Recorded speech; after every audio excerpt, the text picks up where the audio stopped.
Hello, I'm going to be doing a tutorial on how to do the Lillipa time attack in PSO2 on super hard solo, and I'll also explain how you could do it differently if you have more than one person.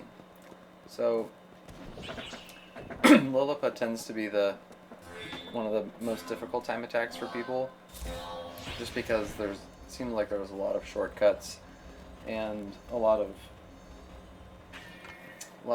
weird tricks that aren't really explained anywhere, and so you just have to kind of figure them out by yourself.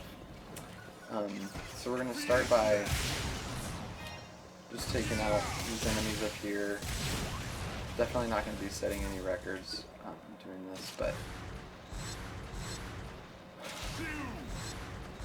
yeah, so with this button, I think I could have done it faster with the rifle, but the idea is just to kind of show how to do it. Alright, so once you've done that, you're going to need to come down and hit these switches. A lot of people use macros to press these buttons instantly. I just don't have that, so I'll just be doing it this way. Okay, so once you clear out the enemies, just make sure you hit all the buttons. Go ahead and take out the enemies, and then this is where it starts to get more complicated. So once you've gotten through these first few zones, there's going to be a few things that don't really make sense here. I'm just going to kind of do them and tell you what I do, but I can't explain why this works. It just does. So first I'll go over here to the left to kill these enemies. Do the same with these. And then the rest of these enemies you can actually just skip past them. They might die along the way, but you don't have to kill them. You touch this yellow barrier, if I didn't have to stop there. You touch the yellow barrier and then head on back.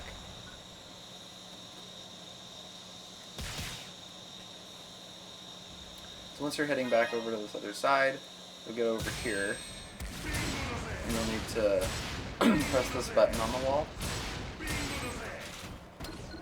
then kill the enemies for that spawn right here.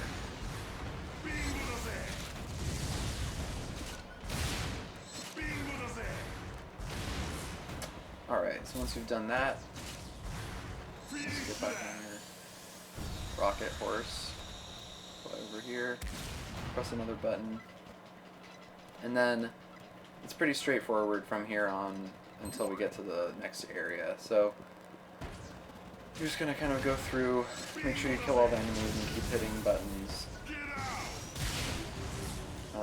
I could definitely be more efficient with which PAs I'm using and whatnot, but I'm just being too lazy to deal with that right now.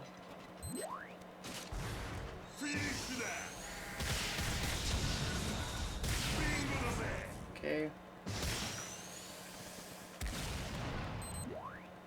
Alright. Back down here.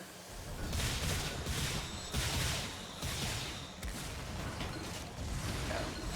So the north path up here that I'm choosing to ignore, you can actually press a button over here that'll take down the barriers that appear in this area. It's not necessary, so I don't do it, because you can just kill the enemies pretty easily without the barrier being down. On super hard, the enemies will like naturally come towards you more than they would on very hard. Oh, that one needs to come. So yeah, on super hard, the enemies will kind of come towards you more. With two people, this room's just a little bit faster because one person can just take each side of the map. As with the previous area where I went left to touch the yellow barrier, you can have one person touch the yellow barrier while one person gets a head start on heading over towards this area. So it's a little bit faster with two people, but not too bad.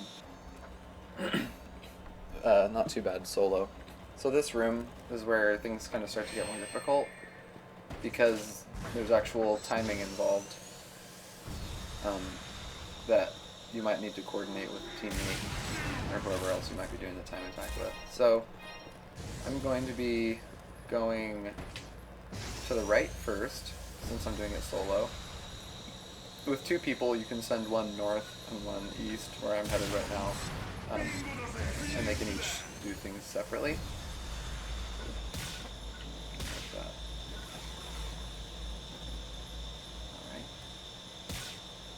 Fly over everything here. So you would just run through all this area and try to avoid the tripwires as much as possible. And then, once you get to this part, you're going to need to set up this side for completion, but don't actually press anything yet. So you're going to end up heading over to where that barrier is and pressing a button, which will then make 2 buttons appear down there.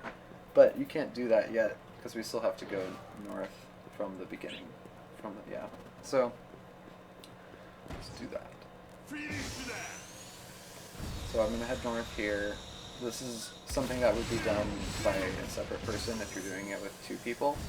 But then solo, you're going to want to do this part second. Oh, I already set off, so kill a few extra enemies here.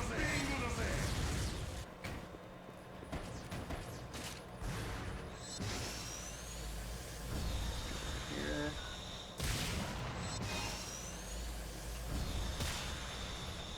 Nice, misty lines.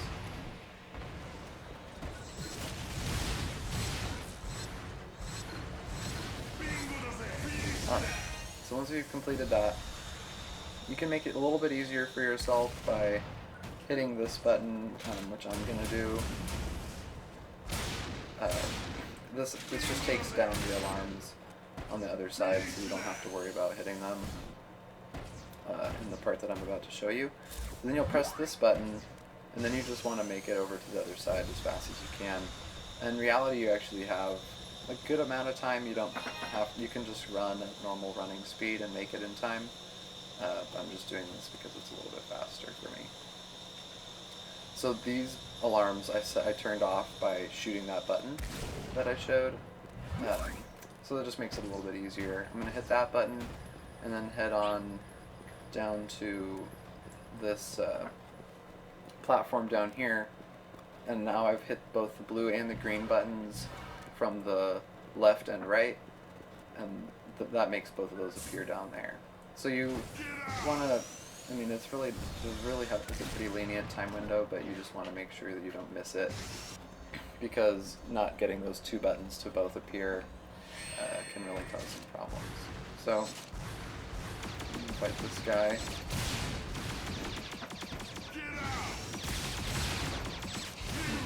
Switch to another PA stuff. It's actually meant for killing enemies. And there you go. So once you've kind of figured out which buttons you actually have to press and how to time them, it's really not too difficult. I hope that helps explain for people that maybe haven't had a lot of experience with the Lillipa time attack how to do it a little bit faster. Alright, thank you.